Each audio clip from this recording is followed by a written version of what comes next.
So for the longest time, I've wanted to talk about Santiago Ponzinibbio, but just never got the chance to do so.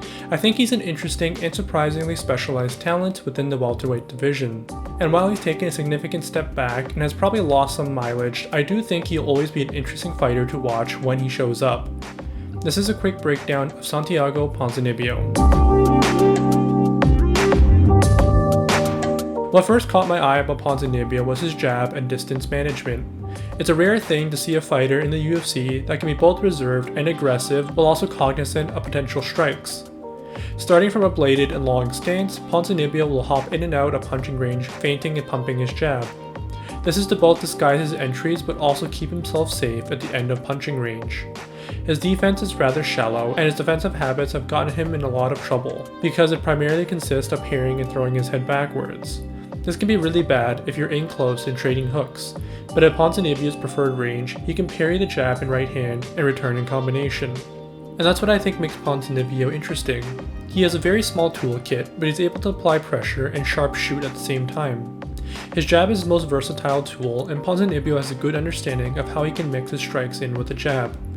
Against Nordine Taleb, Ponzinibbio felt pressured early on against a larger striker, and by applying the jab with his constant circling, it gave Taleb an uncertain target. And after 2 minutes, he was able to find his range and kick out Taleb's lead leg whenever he overextended. This leads me to Ponzinibbio's second tool, his low kicks. He's a pretty prolific low kicker, and while he isn't finishing people with these low kicks, he can certainly get their attention and punish them from moving back or standing outside of his punching range. Against Neil Magny, Ponzinibbio's full game came into fruition. By applying a varied jab, he was able to keep Neil pawing and guessing, backing him onto the fence. And while Magny tried to get Ponzinibbio to back up, Ponzinibbio would simply kick his leg out and keep him in place. In essence, Ponzinibbio's game was match fit to run through Magny, as Ponzinibbio is deathly aware of his preferred range. Coupled by the fact that he can serviceably cut the cage off, and he was able to jab up Magny, whether to the head or to the body. Eventually Magny began to worry about the low kicks, and Ponzinibbio's patience paid off, and he was able to land clean right hands. And that was what attracted me to Ponzinibbio as a fighter. He stands alone of the few fighters to not get sucked into Neil Magny's clinch and punish him for actually trying to get there.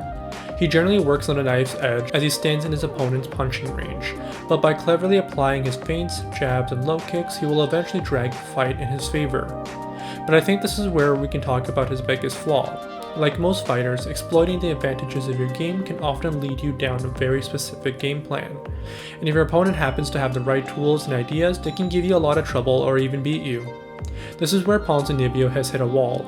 Against a serviceable and varied kicker like Lorenz Larkin, Ponzinibbio struggled to apply his jab and stay on the feet against a fleet-footed kicker. He has a nice left hook, however he rarely applies it in combination with his jab, and instead he tends to throw his left hook whenever he feels his opponent is too close or he needs to stop their circling.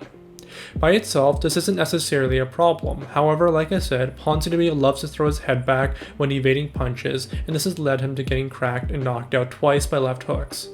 Once against Larkin and another time against Li Jingliang. Against Mike Perry, he struggled to establish his jab early on, and was sucked into defensively evading Perry's right hand, instead of trying to herd him onto his strikes.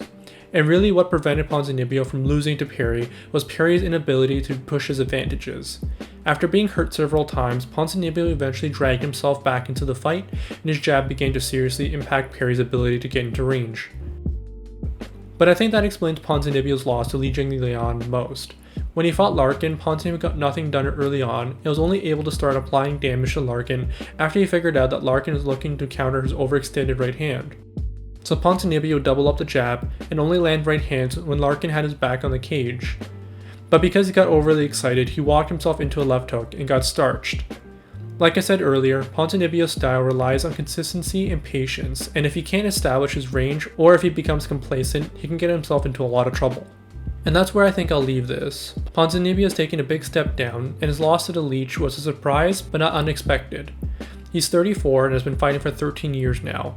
I don't think he'll be a title contender, but I'm sure he'll have a couple of interesting performances, and for now, I'll keep my eyes peeled for his next fight.